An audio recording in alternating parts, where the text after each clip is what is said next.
ನಾನೇನ್ ಮಹಾ ತಪ್ಪು ಮಾಡಿದೀನಿ ಅಂತ ನಂಗೆ ಹೊಡೆದ್ಬಿಟ್ರು.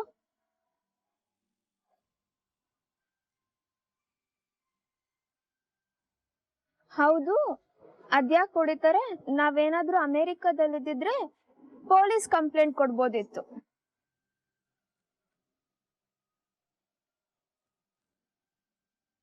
ಇವತ್ತಂತೂ ಸಂಜೆನೆ ಆಗ್ಬಾರ್ದು ಅನ್ಸ್ತಿದೆ. ಸಂಜೆ ಆದ್ರೆ ಮತ್ತೆ ಅದೇ ಮನೆಗೆ ಹೋಗ್ಬೇಕು. ನಂಗಂತೂ ಆ ಮನೆಗೆ ಹೋಗಕ್ ಇಷ್ಟಾನೇ ಇಲ್ಲ.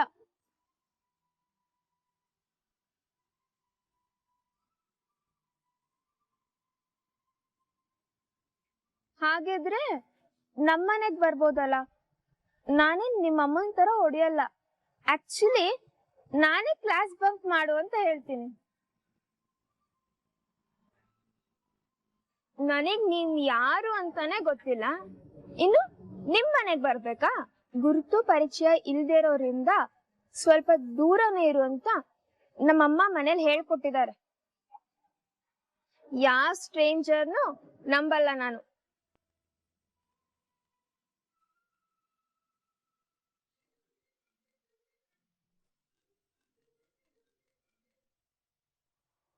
Hello aunty. ಹಾಯ್ ತನ್ವಿ, ಹೇಗಿದ್ಯಾ? ನೀನ್ ಫೋನ್ ಮಾಡ್ತೀಯ ಅಂತ ಕಾಯ್ತಾನೆ ಇದ್ದೆ ನಾನು. ನೀನ್ ಫೋನ್ ಮಾಡ್ಲೇ ಇಲ್ಲ ನೋಡು, ಅಷ್ಟ್ ಬೇಗ ನನ್ನ ಮರ್ತು ಬಿಟ್ಟಾ? ಹಾಗೇನಿಲ್ಲ ಶ್ರೇಷ್ಠ ಆಂಟಿ. ಯಾಕನ್ವಿ ನಿನ್ ವಾಯ್ಸ್ ತುಂಬಾ ಡಲ್ ಆಗಿದೆ, ಏನಾಯ್ತು? ನನಗೇನಾಗಿಲ್ಲ ಆಂಟಿ, ಆರಾಮಾಗೇ ಇದ್ದೀನಿ. ತನ್ವಿ ಅಳ್ತಾ ಇದ್ಯಾ? ಇಲ್ಲ ಆಂಟಿ, ನಾನೇನ್ ಅಳ್ತಿಲ್ಲ. ಪ್ಲೀಸ್ ತನ್ವಿ ಅಳ್ಬೇಡ, ನಾವೆಲ್ಲ ಇದೀವಿ ತಾನೇ ನಿನ್ಗೆ.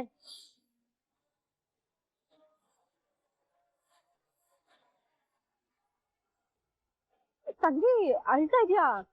ಯಾಕೆ ಅಳ್ತಿದ್ದೆ ತನ್ವಿ? ಕಾಲೇಜಲ್ಲಿ ಮತ್ತೆ ಏನಾದ್ರು ಪ್ರಾಬ್ಲಮ್? ಅದೇನೇ ಇದ್ರು ಸರಿ, ನಾನ್ ಬಂದ್ ಕಾಲೇಜಲ್ಲಿ ಮಾತಾಡ್ತೀನಿ, ಹೇಳು. ಕಾಲೇಜಲ್ಲಿ ಏನು ಆಗ್ಲಿಲ್ಲ ಆಂಟಿ, ಆದ್ರೆ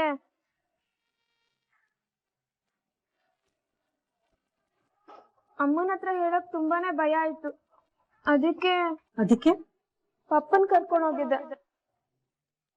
ಶ್ರೇಷ್ಠ ಆಂಟಿನೇ ಕನ್ವಿನ್ಸ್ ಮಾಡಿ ಪಪ್ಪನ ಕಾಲೇಜಿಗೆ ಕರ್ಕೊಂಡ್ ಬಂದ್ರು. ಏನು ನಿನಗ್ ಹೊಡದ್ಲಾ ಇಷ್ಟು ಸಿಲ್ಲಿ ವಿಷಯಕ್ಕೆ? ಯಾಕಂದ್ರೆ ಅವಳು ಹಾಗಾಡ್ತಾಳೆ? ಪಾಪ ನೀನು, ನಿನ್ ಮೇಲೆ ಕೈ ಎತ್ತೋದಕ್ಕೆ ಹೇಗ್ ಮನ್ಸ್ ಬರುತ್ತೆ ಅವಳಿಗೆ? ನಿನ್ ಕಾಲೇಜ್ಗೆ ನಿನ್ ಪಪ್ಪನ್ ಕರ್ಕೊಂಡು ಹೋದ್ರೆ ತಪ್ಪೇನಿದೆ ಅಂತ? ಹೌದು ಆಂಟಿ, ನಾನು ಅದನ್ನೇ ಕೇಳ್ದೆ, ಪಪ್ಪನ್ ಕರ್ಕೊಂಡು ಹೋದ್ರೆ ಏನ್ ತಪ್ಪು ಅಂತ. ಹೌದಾ, ಅದಕ್ಕೆ ಏನಂದ್ಲು? ಏನು ಆನ್ಸರ್ ಮಾಡ್ಲಿಲ್ಲ. ಅದೇಂಗ್ ಆನ್ಸರ್ ಮಾಡ್ತಾಳೆ? ತಂದೆ ನೀನ್ ಕರೆಕ್ಟ್ ಆಗಿ ಕೇಳಿದ್ಯಾ ಗೊತ್ತಾ? ಅವಳದೇ ತಪ್ಪಿಟ್ಕೊಂಡು ಅದು ಹೇಗ್ ಉತ್ತರ ಕೊಡ್ತಾಳೆ ಹೇಳು? ನನಗ್ ಮನೆಗ್ ಹೋಗಕ್ ಇಷ್ಟನೇ ಇಲ್ಲ ಆಂಟಿ. ಎಲ್ಲಾದ್ರೂ ದೂರ ಹೋಗಿ ಜೋರಾಗಿ ಅಳ್ಬೇಕು ಅನ್ಸ್ತಿದೆ. ತನ್ವಿ ಪ್ಲೀಸ್ ನೀನ್ ಅಳ್ಬೇಡ, ನಿನ್ ಅಳೋದ್ನ ಕೇಳಿ ನನ್ಗೂ ಅಳು ಬಂದ್ಬಿಡುತ್ತೆ. ತನ್ವಿ ನೀನ್ ಯಾಕೆ ದೂರ ಹೋಗ್ಬೇಕು? ನಿನಗ್ ಮನೆಗ್ ಹೋಗೋಕ್ ಇಷ್ಟ ಇಲ್ಲ ಅಂದ್ರೆ ಹೇಳು, ನಮ್ ಮನೆಗ್ ಬಾ. ಇಲ್ಲಿಗ್ ಬರೋದಕ್ಕೆ ನೀನ್ ಯಾರ್ ಪರ್ಮಿಷನ್ ಕೇಳ್ಬೇಕಾಗಿಲ್ಲ, ಯು ಜಸ್ಟ್ ಕಮ್. ಇದನ್ನು ನಿನ್ ಮನೆನೆ. ಆದ್ರೆ ಆಂಟಿ, ಅಲ್ಲಿಗ್ ಬಂದ್ರೆ ಅಮ್ಮ ಬೈತಾಳೆ. ತನ್ವಿ ನಾನು ಆಲ್ಮೋಸ್ಟ್ ನಿನ್ ಕಾಲೇಜ್ ಹತ್ರನೇ ಇದೀನಿ. ನೀನ್ ನಮ್ಮನೆಗ್ ಬಾ, ಸ್ವಲ್ಪ ಪಪ್ಪನ್ ಜೊತೆ ಟೈಮ್ ಸ್ಪೆಂಡ್ ಮಾಡು, ಎಲ್ಲ ಸರಿ ಹೋಗುತ್ತೆ. ಮಗಳು ಬಂದಿದ್ದಾಳೆ ಅಂತ ನಿಮ್ ಪಪ್ಪನೂ ಖುಷಿ ಆಗ್ತಾನಲ್ವಾ? ವೆನ್ ಯು ಫೀಲ್ ರಿಲ್ಯಾಕ್ಸ್ ಅವಾಗ ನಿಮ್ ಮನೆಗ್ ಹೋಗುವಂತೆ. ನಿಮ್ ಮನೆಗ್ ಹೋಗಿ ಆ ಭಾಗ್ಯನ್ ನೋಡಿ ನೀನ್ ಅಳೋ ಬದ್ಲು ನಿಮ್ ಪಪ್ಪನ ಜೊತೆ ನೀನ್ ಟೈಮ್ ಸ್ಪೆಂಡ್ ಮಾಡ್ಬೋದಲ್ವಾ? ಓಕೆ ಆಂಟಿ, ನಿಮ್ ಜೊತೆ ಬರ್ತೀನಿ.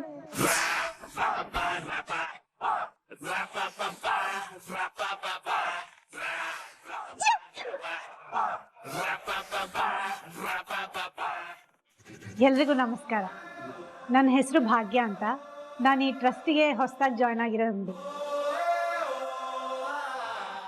ನಾನು ನಿಮ್ಮೆಲ್ಲರೂ ಇಲ್ಲಿ ಕರೆದಿರೋದ್ರ ಹಿಂದೆ ತುಂಬ ಮುಖ್ಯವಾದ ಉದ್ದೇಶ ಇದೆ. ನಾವು ಅದ್ರ ಬಗ್ಗೆ ಮಾತಾಡೋಕೆ ಮುಂಚೆ ನೀವೆಲ್ಲರೂ ನಿಮ್ಮ ಪರಿಚಯ ಮಾಡ್ಕೊಡ್ತೀರಾ ಪ್ಲೀಸ್? ನನ್ನ ಹೆಸರು ತಿಮ್ಮಗೌಡ ಅಂತ, ಮಕ್ಕಳಿಗೆ ಯೂನಿಫಾರ್ಮ್ ಸಪ್ಲೈ ಮಾಡ್ತೀನಿ. Very good. 2 years ಇಂದ ನಾನೇ ಸಪ್ಲೈ ಮಾಡ್ತೀನಿ ಮೇಡಮ್. ಸರ್, ರೆಡಿಮೇಡ್ ತಂದು ಕೊಡ್ತೀರಾ ಅಥವಾ ನೀವೇ ಸ್ಟಿಚ್ ಮಾಡಿಸಿ ತಂದು ಕೊಡ್ತೀರಾ? ನಾವೇ ಬಂದು ಮೆಜರ್ಮೆಂಟ್ ತಗೊಂಡು ಅಳತೆ ತಕ್ಕಂತ ಹೊಳ್ಕೊಡ್ತೀವಿ ಮೇಡಮ್. ಸರ್, ನೀವು? ನನ್ನ ಹೆಸರು ವಿಜಯ್ ಅಂತ. ಮಕ್ಕಳಾಕೋ ಸ್ವೆಟರ್, ಮೆಫ್ಲರ್, ಸಾಕ್ಸ್ ಎಲ್ಲ ಸಪ್ಲೈ ಮಾಡ್ತೀನಿ ಮೇಡಮ್. ಆಲ್ಮೋಸ್ಟ್ 1 ವರ್ಷದಿಂದ ಸಪ್ಲೈ ಮಾಡ್ತಾ ಇದ್ದೀನಿ ಮೇಡಮ್. ನನ್ನ ಹೆಸರು ಮಹೇಶ್ ಅಂತ.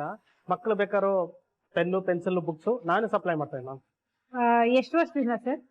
ವರ್ಷದಿಂದ ಇಲ್ಲ ಮ್ಯಾಮ್, ಈಗ 1 ತಿಂಗಳಿಂದ ಸಪ್ಲೈ ಮಾಡ್ತಾ ಇದ್ದೀನಿ.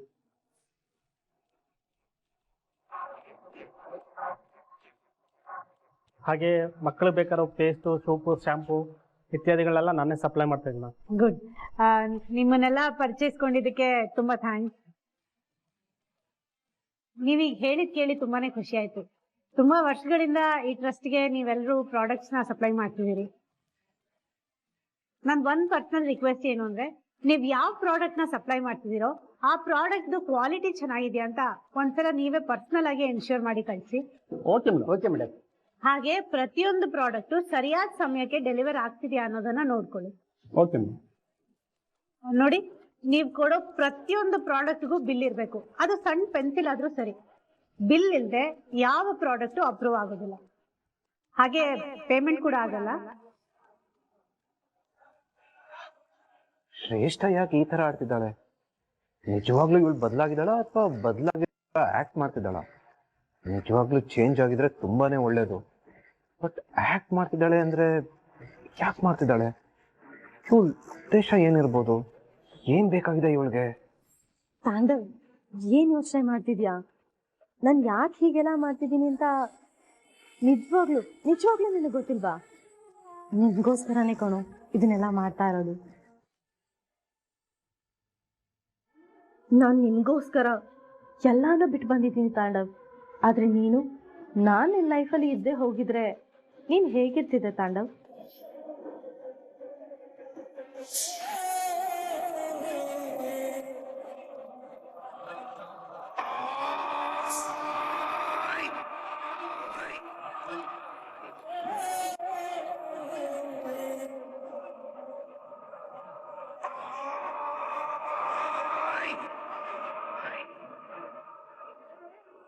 ಒಂದ್ ವೇಳೆ ನೀನ್ ನನ್ನ ಲೈಫಲ್ಲಿ ಇದ್ದೇ ಹೋಗಿದ್ರೆ ನನ್ನ ಲೈಫ್ ಹೇಗಿರ್ತಿತ್ತು ತಾಂಡವ್? ನನ್ ಒಂಟಿ ಆಗಿರ್ಬೇಕಾಗ್ತಿತ್ತು. ನಮ್ಮಪ್ಪ ಅಮ್ಮ ನನ್ನ ಖಂಡಿತ ಒಪ್ಕೊಳ್ತಿರ್ಲಿಲ್ಲ. ಈ ಸಮಾಜ ನನ್ನ ಹೇಗ್ ಟ್ರೀಟ್ ಮಾಡುತ್ತೆ ಅಂತ ನೆನ್ಸ್ಕೊಂಡ್ರು ಕಷ್ಟ ಆಗುತ್ತೆ ತಾಂಡವ್. ನೀನ್ ಇಲ್ದೆ ನನ್ನ ಲೈಫ್ ಹೇಗಿರುತ್ತೆ ಅಂತ ಇಮ್ಯಾಜಿನ್ ಮಾಡ್ಕೊಂಡ್ರು ತುಂಬಾ ಭಯ ಆಗುತ್ತೆ. ನೀನ್ ಎಕ್ಸ್ ವೈಫ್ ಭಾಗ್ಯ ಮತ್ತೆ ನೀನ್ ಕೆಲಸ ಮಾಡ್ತಿರೋ ಕಂಪ್ನಿಲೇ ಕೆಲ್ಸಕ್ಕೆ ಸೇರ್ಕೊಂಡಿದ್ದಾಳೆ. ನೀವಿಬ್ರು ಒಟ್ಟಿಗೆ ಕೆಲಸ ಮಾಡ್ತೀರಾ, ಒಟ್ಟಿಗೆ ಕಾಲ ಕಳೀತೀರಾ.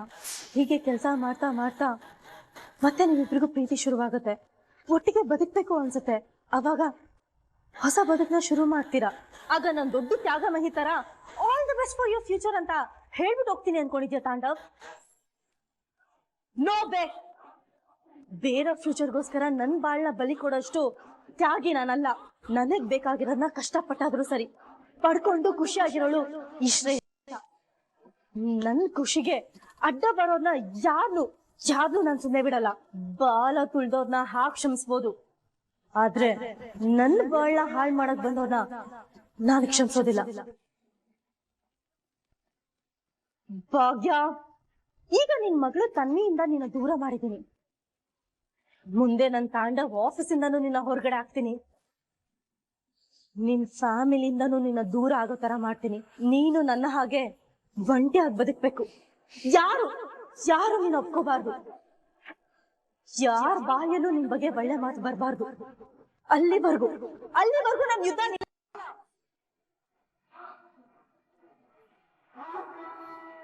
ಸರಿ ಬಾ, 1 ನಿಮಿಷ ಆಂಟಿ ಬಂದೆ.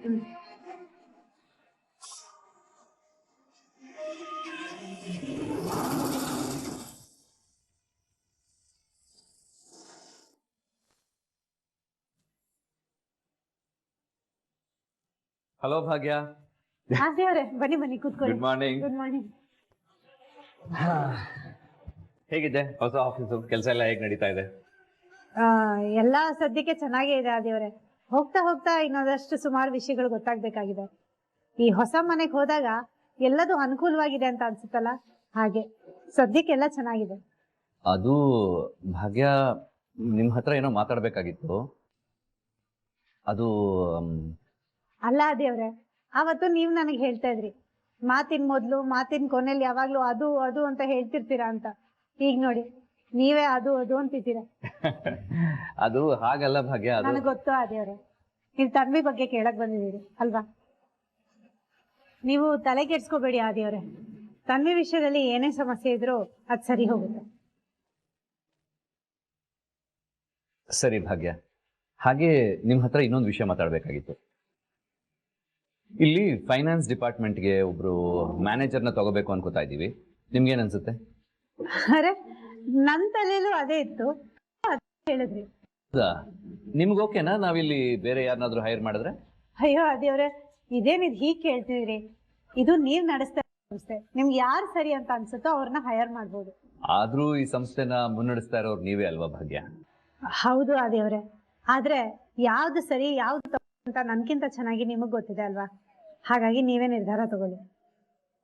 ಯಾರನ್ನಾದ್ರೂ ಫೈನಾನ್ಸ್ ಡಿಪಾರ್ಟ್ಮೆಂಟ್ಗೆ ಹೈರ್ ಮಾಡಿದ್ರೆ ಒಳ್ಳೇದು ಅಂತ ಮಾತ್ರ ನನ್ಗನ್ಸುತ್ತೆ. ಸರಿ, ಹಾಗಾದ್ರೆ ನಾನು ಒಬ್ಬರನ್ನ ಕರೆಸ್ತೀನಿ. ಅವ್ರನ್ನ ಇಂಟರ್ವ್ಯೂ ಮಾಡಿ ಓಕೆನಾ ಅಂತ ನನಗೆ ಹೇಳಿ. ನಾನ್ ಇಂಟರ್ವ್ಯೂ ಮಾಡ್ಬೇಕಾ? ಎಸ್, ನೀವೇ ತಾನೇ MD, ಅದಕ್ಕೆ ನೀವೇ ಇಂಟರ್ವ್ಯೂ ಮಾಡಬೇಕು. ಸರಿ, ಆದ್ರೆ ಇಂಟರ್ವ್ಯೂಗೆ ಬರ್ತಾ ಇರೋದು ಯಾರು?